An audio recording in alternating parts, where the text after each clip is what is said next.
Todo o material contido nesse filme é autêntico. Algumas cenas contêm material explícito e se recomenda supervisão paterna.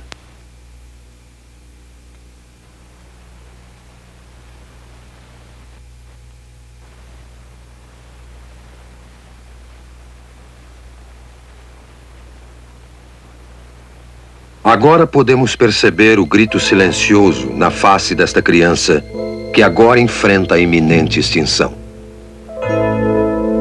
O grito silencioso.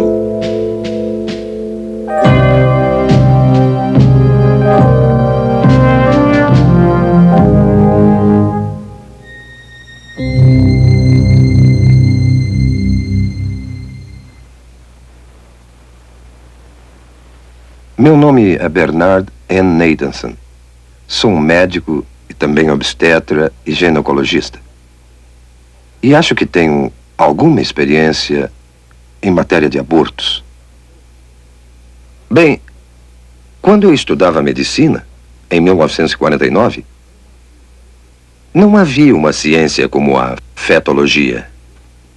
Aprendemos que esta criança a nascer, o feto, era uma coisa no útero e que somente por uma questão de fé era ou não era um ser humano e se esse ser humano teria ou não qualquer qualidade bem pessoal. Mas essa história mudou desde 1970.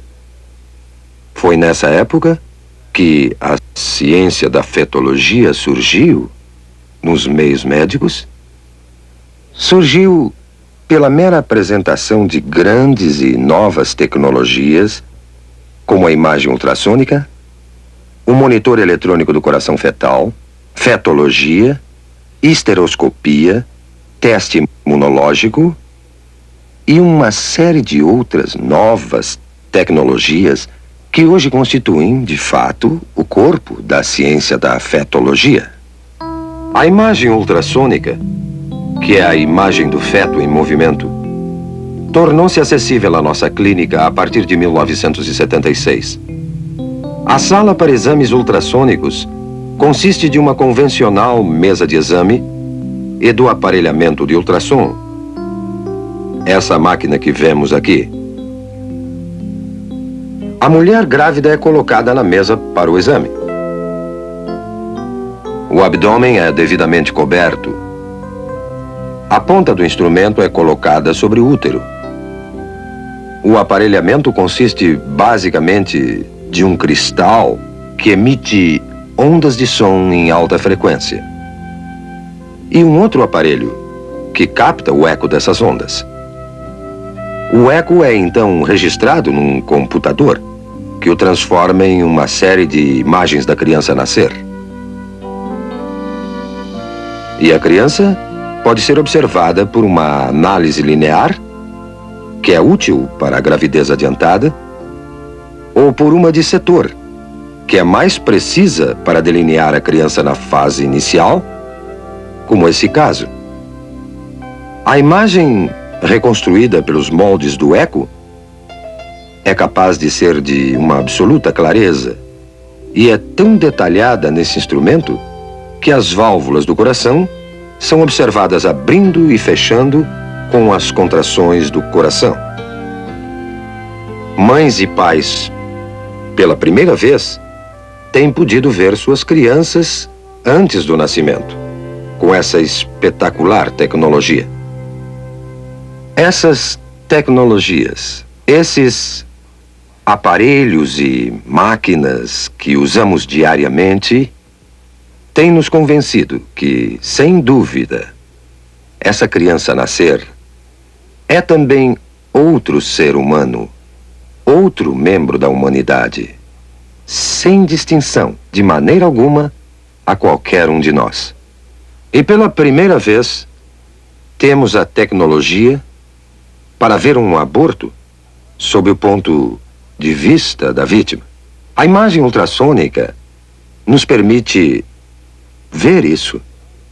E assim, pela primeira vez, vamos observar como uma criança vai sendo torturada, desmembrada desarticulada, esmagada e destruída pelos insensíveis instrumentos de aço do aborteiro.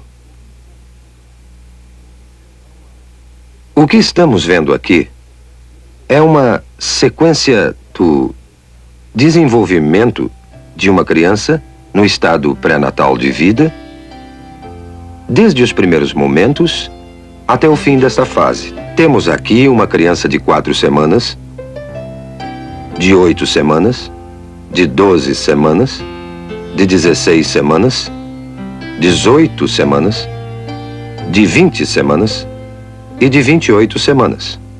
Como podem ver, não existe ainda uma mudança dramática na forma ou substância desse ser durante esse desenvolvimento.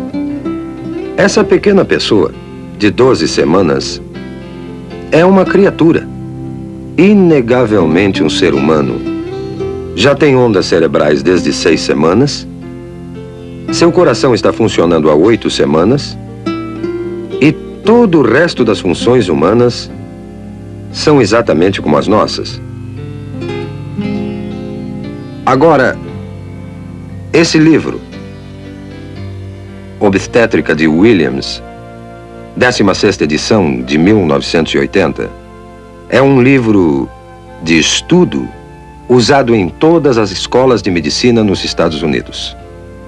O prefácio desse livro, publicado em 1980, nos diz o seguinte: felizmente entramos numa era que o feto pode ser já considerado e tratado como nosso segundo cliente. Quem poderia sonhar, mesmo há alguns anos, que poderíamos atender um feto como médico? As tradicionais éticas médicas e conceitos nos dizem que não devemos destruir nossos clientes e nós juramos preservar suas vidas. Agora veremos como o aborto age no nosso segundo cliente. Temos então uma criança de 12 semanas no útero, o útero sendo esse músculo em redor da criança.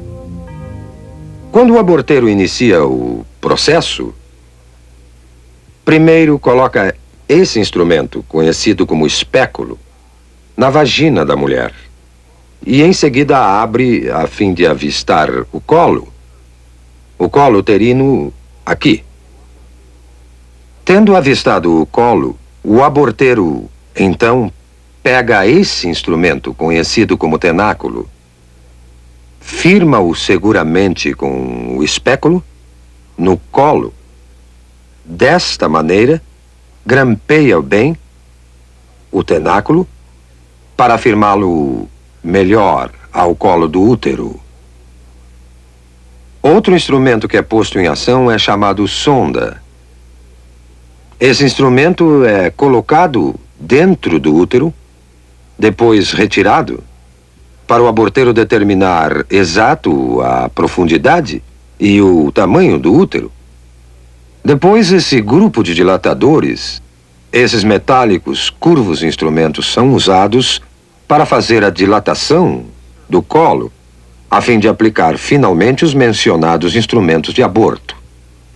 O aborteiro primeiro introduz o mais fino desses instrumentos dentro do colo, a fim de dilatá-lo, girando o instrumento para uma parte mais larga, introduz essa ponta e vai então trabalhando através das várias graduações que aumentam o tamanho final do instrumento dilatador. Depois, passa a usar um instrumento conhecido como aparelho de sucção, o qual está sendo retirado de um recipiente esterilizado para seu uso. E então, isso será inserido no colo dilatado até chegar ao útero, para então perfurar o saco que cobre a criança, esvaziando do fluido que a cerca. O instrumento é posto em direto contato com a criança numa pressão aproximada a 55 milímetros de mercúrio aplicada na ponta desse instrumento, que está ligada a um longo tubo grosso de sucção e a instrumentação abortiva, que é o aparelhamento do outro lado. A ponta de sucção começará a destruição da criança. Pedaços do corpo são separados, um por um, até ficar somente fragmentos do corpo e a cabeça. A cabeça é grande demais para passar pela tubulação. Para isso é necessária a aplicação de outro instrumento, chamado pinça de pólipo, dentro do útero, através do colo já dilatado.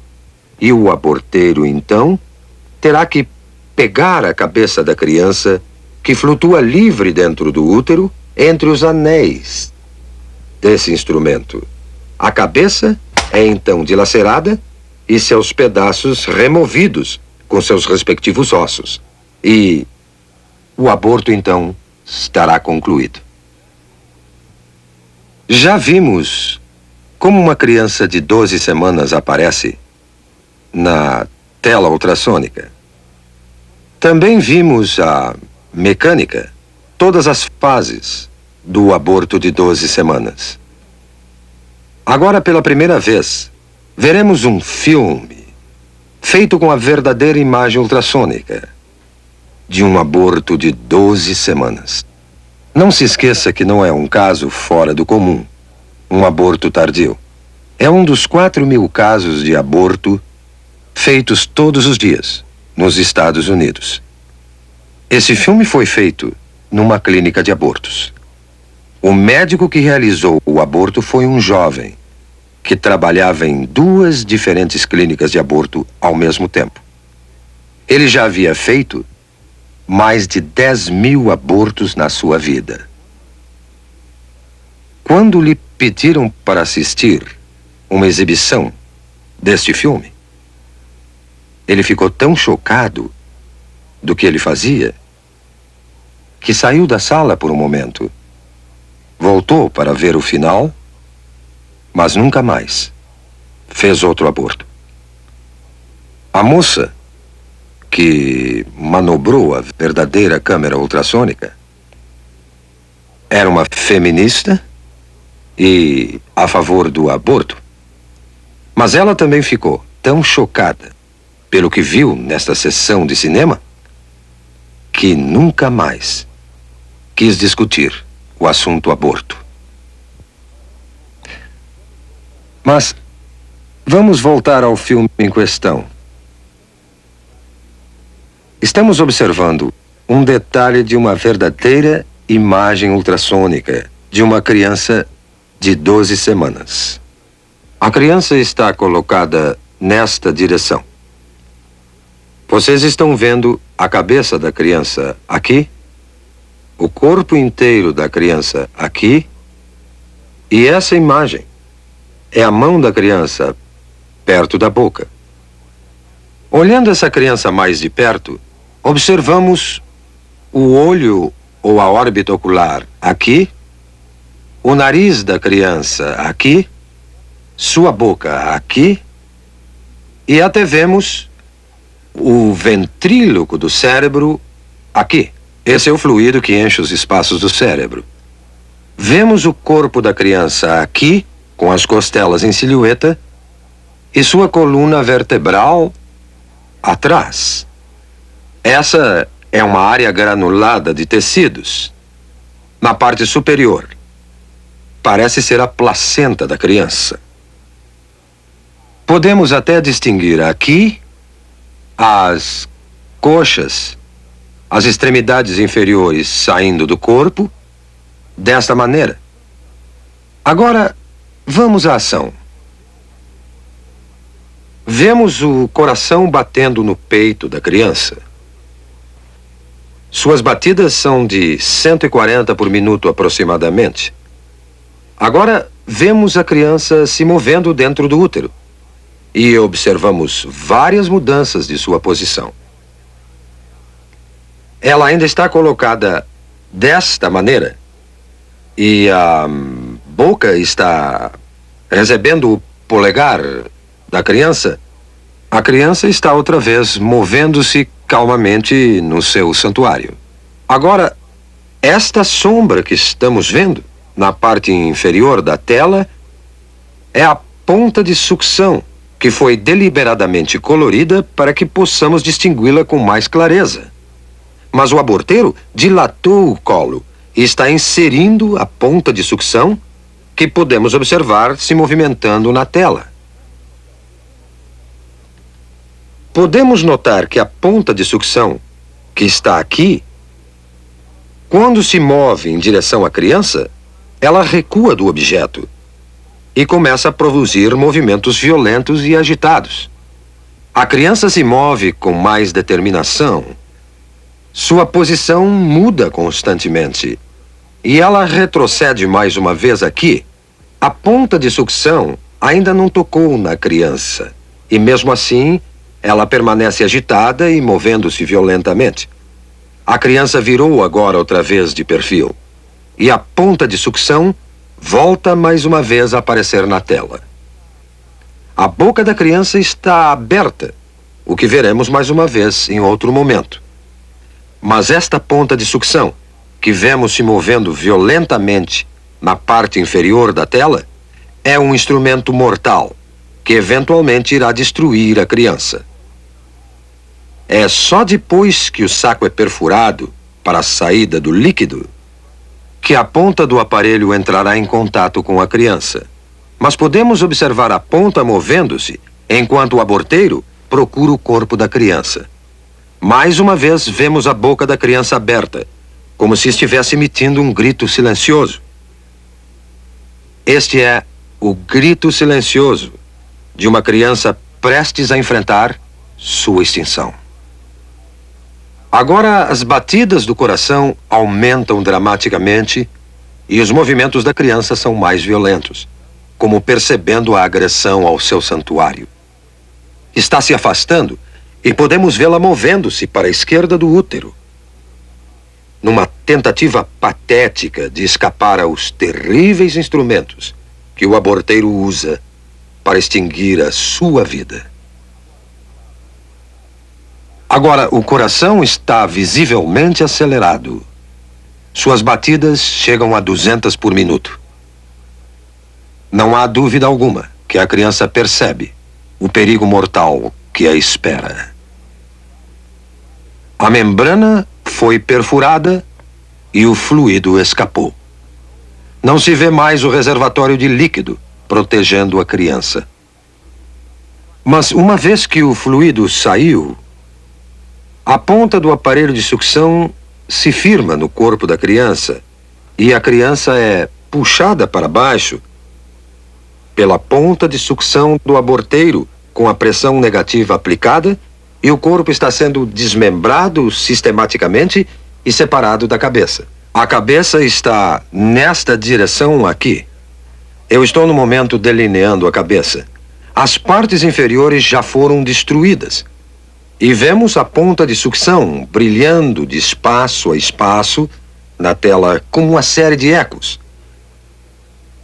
Enquanto a criança está sendo empurrada de um lado para o outro, enquanto a ponta de sucção está sendo aplicada ao corpo desta maneira e o aborteiro está exercendo sua tração na criança. A cabeça é ainda perceptível aqui. O corpo já não se pode ver. Foi separado da cabeça. O que vemos agora é a cabeça mesmo, que é chamada linha média do eco, e vários fragmentos de ossos. Mas a cabeça, que estou delineando aqui, nessa criança de 12 semanas, é grande demais para sair inteira numa peça de dentro do útero. O aborteiro terá que empregar este instrumento, a pinça de pólipo, numa tentativa de segurar a cabeça. Ele agora tentará dilacerar a cabeça com esse instrumento, dessa maneira, e remover a cabeça aos pedaços de dentro do útero. O aborteiro e o anestesista têm um código secreto entre eles. que os protege da pavorosa realidade dos fatos. O aborteiro e o anestesista se referem à cabeça da criança, que agora é chamada de número 1. O anestesista, então, perguntará ao aborteiro: o número 1 já saiu? Já acabamos? Vemos agora, intermitentemente, os dentes ou lâmina desse instrumento aparecendo nessa imagem aqui. A cabeça tende a flutuar, solta no útero, e aqui estão os dentes ou lâmina desse instrumento vindo por aqui, e a cabeça está sendo agarrada pela pinça de pólipo e puxada para baixo em direção ao colo. Agora, tudo o que vimos sobrando são simples resíduos, simples fragmentos, pedaços de tecidos que documentam que ali viveu uma vez um indefeso, frágil ser humano. Considerando o impacto do aborto na nossa sociedade, vamos olhar algumas estatísticas do que realmente aconteceu nos últimos 20 anos.